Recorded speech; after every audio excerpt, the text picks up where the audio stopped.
Allah mentioned in the Quran in chapter 46 verses 5 to 6. And who is more astray than he who invokes besides Allah those who will not respond to him until the day of resurrection, and they of their invocation are unaware. And when the people are gathered, they will be enemies to them, and they will be deniers of the worshipper.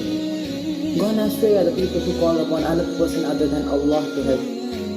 God described Prophet Muhammad in Quran as وَإِنَّكَ عَلَى خَلْقٍ عَظِيمٍ, and verily you, O Muhammad sallallahu alayhi wa sallam, peace be upon him, are on an exalted standard of character and morals. Quran chapter 68 verse 4.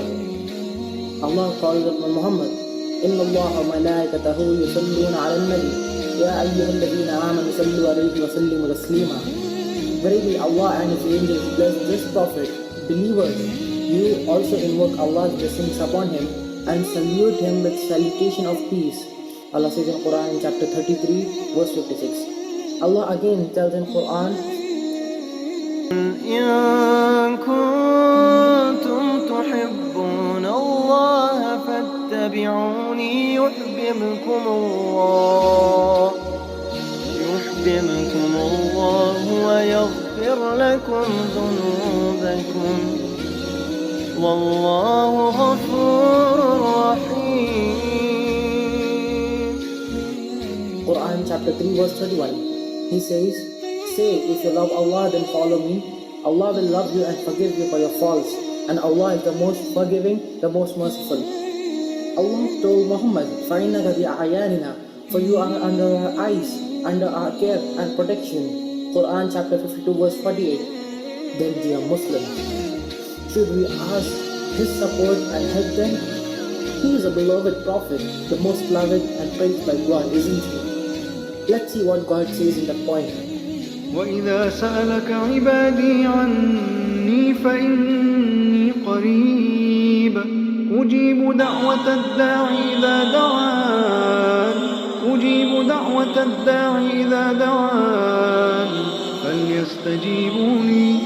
فَلْيَسْتَجِيبُوا لِي وَلْيُؤْمِنُوا بِي لَعَلَّهُمْ يَرْشُدُونَ.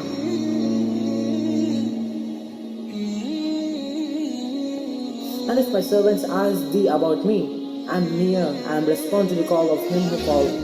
Whenever he calls unto me, let them then respond unto me and believe in me, so that they might follow the right way. Allah clearly tells in Quran in chapter 2 verse 186. Allah didn't tell Muhammad, let them ask you and you tell me.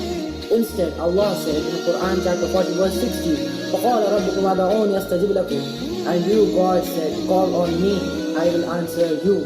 Allah didn't say, call on Muhammad, I will answer you. Allah told, call on me, I will answer you.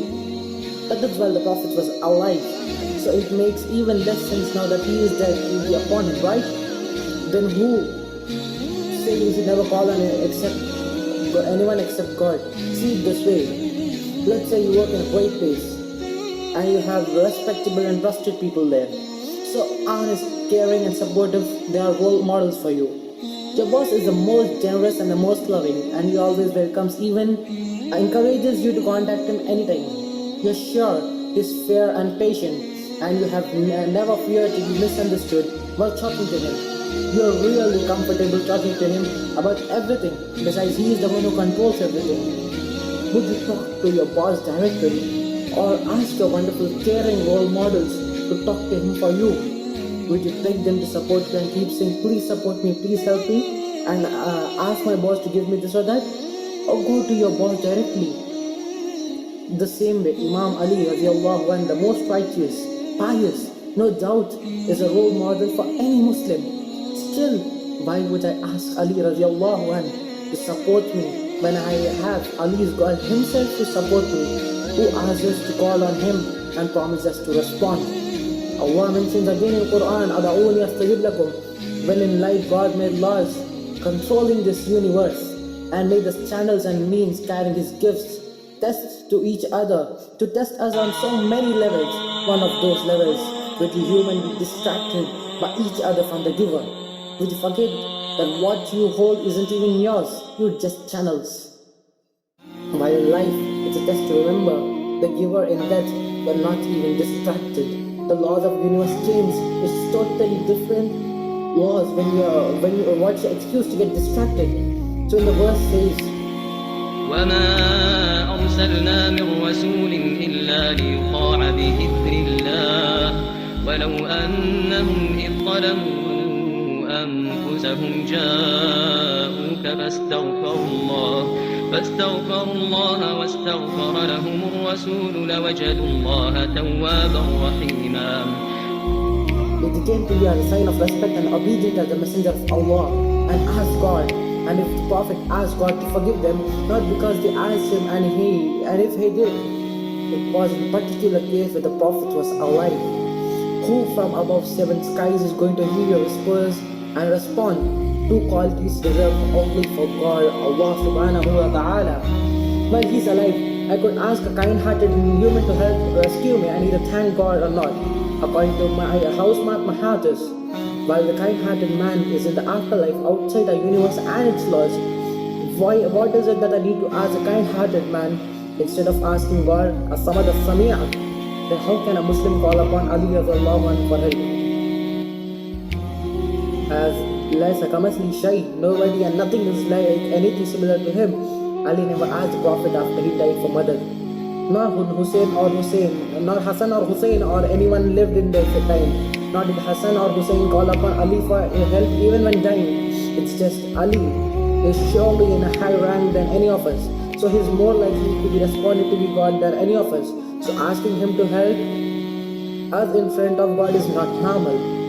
It's prohibited in Islam.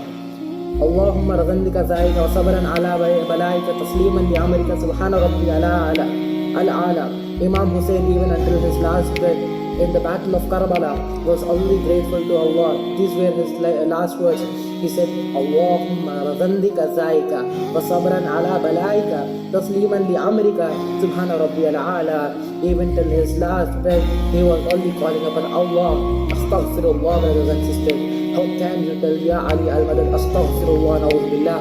May Allah help us always. I can understand how people with best intentions sometimes cross the fine line between loving Ahlul Bayt for God's sake and according to His orders than for Ahlul Bayt's sake. And loving them for the sake first and according to our perspectives and God's sake and orders come last. It's merely a peaceful, excessive affection for undoubtedly honorable person, but it is not permitted in Islam. Let me tell you something from the Quran in short.